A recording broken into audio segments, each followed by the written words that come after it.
नमस्कार and welcome you all to world affairs. मैं हूं प्रशांत धवन। नाउ हाल ही में एक बहुत ही यूनिक जियो पॉलिटिकल डेवलपमेंट हुई है। जापान भारत की इम्पोर्टेंट G20 मीटिंग को अटेंड नहीं करेगा। जापान के विदेश मंत्री स्किप करने वाले हैं भारत की G20 मीटिंग को। अब तक तो रिपोर्ट्स ये बता रही हैं कुछ भी कहीं से प्लान नहीं लग रहा कि जापान अपने विदेश मंत्री को भारत में भेजेंगे। अब ऑब्वियसली यहाँ पे आप समझ सकते हैं जो ये सारा इशू है इट इज़ अबाउट रशिया। सारी प्रॉब्लम इसी बात को लेकर आ रही है कि इंडिया इतनी ज़्यादा आलोचना नहीं कर रहा रशिया की, तो जापान के मंत्री सिंस इस मीटिंग को स्किप करेंगे। चाइना के नए विदेश मंत्री ने अनाउंस कर दिया कि मैं इस मीटिंग को अटेंड करूंगा, इवन दो ये बिल्कुल हाल ही में बने हैं विदेश मंत्री चाइना के। और इन द पास्ट आप अगर देखो तो चाइना ने काफ़ी बार इंडिया में जो इंपॉर्टेंट मीटिंग्स हैं ये वर्चुअली अटेंड करी है। काफ़ी बार इन्होंने जो लोअर लेवल के ऑफिशियल्स हैं वो भेज दिए, मगर चाइना ने इस बार कहा है कि नहीं, हमारा विदेश मंत्री भारत में जाएगा G20 मीटिंग के लिए। और रशिया के इशू को लेकर अब हम साफ साफ देख पा रहे हैं कि एक प्रॉपर डिवाइड दिख रहा है मेजर वर्ल्ड पावर्स में।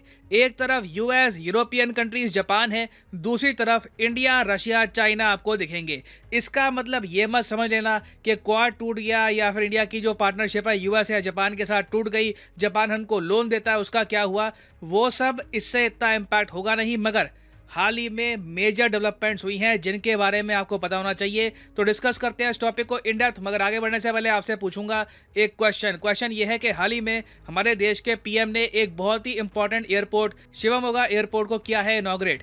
आपको बताना है कि ये एयरपोर्ट कहाँ पे है, किस स्टेट में है। ये है यहाँ पे आपकी ऑप्शंस, गुजरात, बिहार, उत्तर प्रदेश या फिर कर्नाटका। कमेंट सेक्शन में करिए उत्तर। सही आंसर मैं आपको दूंगा वीडियो के अंत में। ना मुझे याद है बहुत टाइम पहले करीब 2013 या फिर 2014 के आसपास एक रिपोर्ट आई थी यूएसए के बहुत ही इंपॉर्टेंट थिंक टैंक से। उन्होंने ये प्रेडिक्ट किया था कि क्राइमिया जो रशिया ने कब्जा लिया है उसके बाद आप इवेंचुअली देखोगे कि धीरे धीरे G20 में ना एक बंटवारा हो जाएगा। G20 एज ए ग्रुप टूटना स्टार्ट हो जाएगा और इसके लक्षण हमको थोड़े बहुत नजर आ रहे हैं। अभी देखो 2023 का जो G20 समिट है ये होस्ट करेगा भारत। अब G20 कंट्रीज जो है जिनकी लिस्ट यहाँ पे आप देख पाओगे, इनके बीच में बंटवारा इस बात को लेकर हो रहा है कि G20 समिट की मीटिंग के बाद जो एक ऑफिशियल स्टेटमेंट आएगी उसमें रशिया की कितनी निंदा करे। G20 में ये बात नहीं कर रहे कि जी G20 सैंक्शन लगाएगा रशिया पे या फिर रशिया के खिलाफ एक्शन लो, नहीं।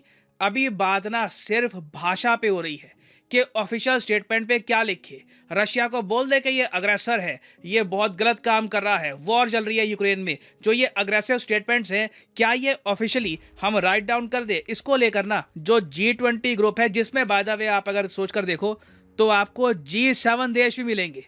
जो G7 कंट्रीज है Canada, Italy, Germany, France, Japan, UK, USA, ये सब G20 का पार्ट है। एक टाइम पर G7 G8 हुआ करता था। इन लोगों ने उस वक्त G8 ग्रुप तोड़ मारा रशिया को बाहर निकालने के लिए। और अब जो ये डिविजन्स है रशिया को लेकर ये धीरे धीरे G20 की तरफ ही पहुंच रहे हैं, क्योंकि ये जो 7 देश है ना G7 के, ये चाहते हैं कि बाकी सब कंट्रीज भी मिलकर रशिया की आलोचना करें। अब देखिए यहाँ पर क्या है कि रशिया और चाइना ये दोनों देश इस प्रस्ताव के खिलाफ हैं।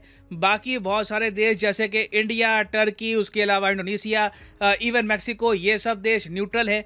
और इसलिए रशिया कह रहा है कि बिना वजह ना ये जो 7 देश है G7 के, ये डिस्टेबलाइज कर रहे हैं भारत में G20 मीटिंग की टॉक्स को। यहाँ पे आप देख पाओगे Russia accuses West of destabilizing G20 talks in India. क्योंकि अभी हाल ही में क्या हुआ कि G20 कंट्रीज के जब वित्त मंत्रियों की मीटिंग हुई, जी हाँ, जब एक देश G20 समिट होस्ट करता है ना तो बहुत सारे मिनिस्टर्स की मीटिंग होती है। एनर्जी मिनिस्टर्स की मीटिंग, विदेश मंत्री की मीटिंग, वित्त मंत्रियों की मीटिंग, फिर सबसे फाइनल मीटिंग होती है देश के लीडर्स की मीटिंग। हर कंट्री का प्रेसिडेंट या प्राइम मिनिस्टर ये सब इकट्ठा होते हैं एक इंपॉर्टेंट समिट के लिए। वो समिट अभी बाद में होगा, उससे पहले की जो मीटिंग चल रही है ना उसी में हम देख रहे हैं कि डिवीजन हो रहा है। अब जो हाल ही में वित्त मंत्रियों की मीटिंग हुई थी, फाइनेंस मिनिस्टर्स की मीटिंग, उस मीटिंग में रशिया और चीन इस बात को लेकर अड़ गए कि यूक्रेन वॉर के ऊपर ना ज्यादा अग्रेसिव कमेंट्स ऑफिशियली पास नहीं की जाएगी। अब आप सोच कर देखिए, सिंस 2 कंट्रीज एग्री नहीं करते कम्युनिक से, इवेंचुअली क्या होता है कि पूरा जो कम्युनिक है, वित्त मंत्रियों की जो मीटिंग थी उसमें यूक्रेन के इशू को लेकर कोई कंक्लूजन निकल के नहीं आया। इसका मतलब ये मत समझ लेना कि इंडिया का G20 समिट फेल हो जाएगा, मीटिंग्स फेल हो जाएगी, नहीं।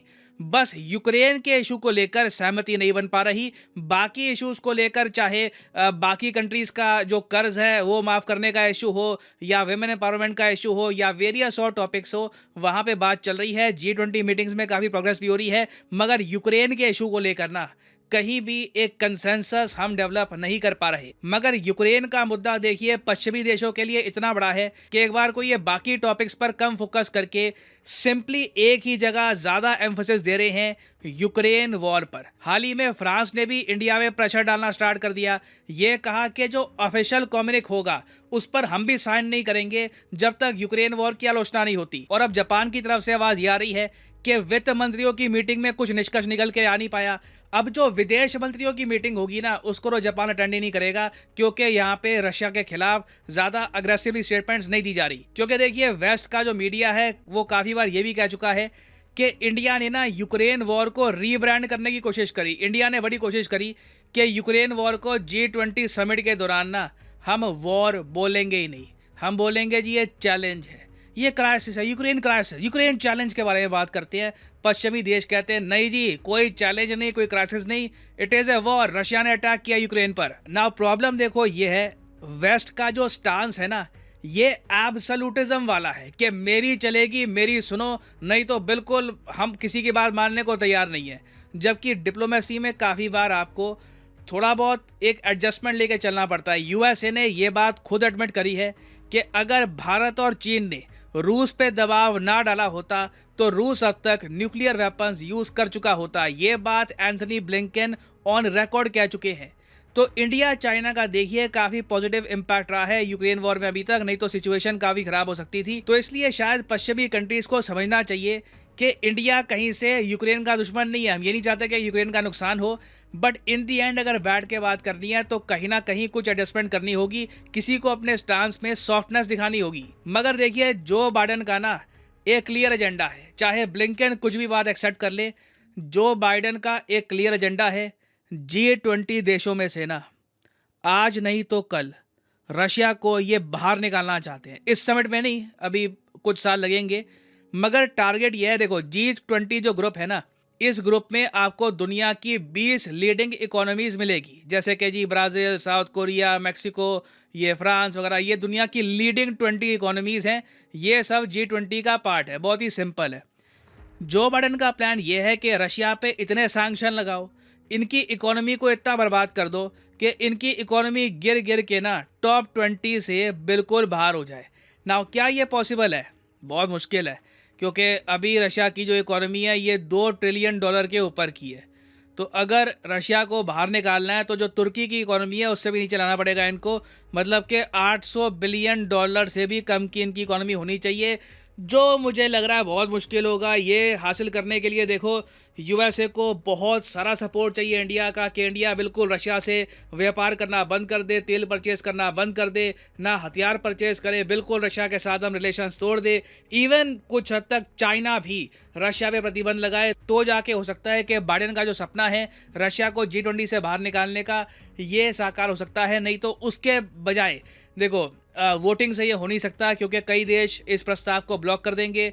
बाय डेफिनेशन क्राइटेरिया के इकोनॉमी इनकी छोटी हो गई तो इनको बाहर कर दो, वो भी अभी होता हुआ दिख नहीं रहा। तो यूएसए और यूएसए के जो अलाइड कंट्रीज हैं जैसे जापान, फ्रांस, ये बिल्कुल फ्रस्ट्रेटेड हैं। हालांकि मैं कहूँगा इसका मतलब ये मत समझ लेना कि जापान के साथ हमारे रिलेशंस खराब हो जाएंगे। जापान ये बात अच्छे से समझता है कि रशिया का इशू अलग है और जो इश्यूज़ है, चाहे चाइना का इशू हो, साउथ चाइना सी का टॉपिक हो या फिर वेरियस और इश्यूज़ हो, वहाँ पर जापान और इंडिया के इंटरेस्ट बिल्कुल मेल खाते हैं। But for the time being थोड़े बहुत आप कह लीजिए हिकअप्स आएंगे दोनों कंट्रीज़ के रिलेशंस में। ना वापस आते हैं क्वेश्चन की तरफ कि ये जो एयरपोर्ट है ये पीएम मोदी ने हाल ही में किस स्टेट में किया है इनॉग्रेट। तो सही उत्तर यहाँ पे है option D, the state of Karnataka. यहाँ पे आप देख पाएंगे ये है हाल ही में बना नया एयरपोर्ट। इसको बनाने की जो टोटल कॉस्ट आई है ये है 6,300 करोड़ रुपए। और फाइनली यहाँ पर मैं ये भी ऐड कर दूं कि आज रात 12 बजे इन अकेडमी की मैसिव सेल खत्म हो जाएगी। UPSC, SSC bank, CDS, NEET, IIT, JEE हर एग्जाम पे ये सेल चल रही है,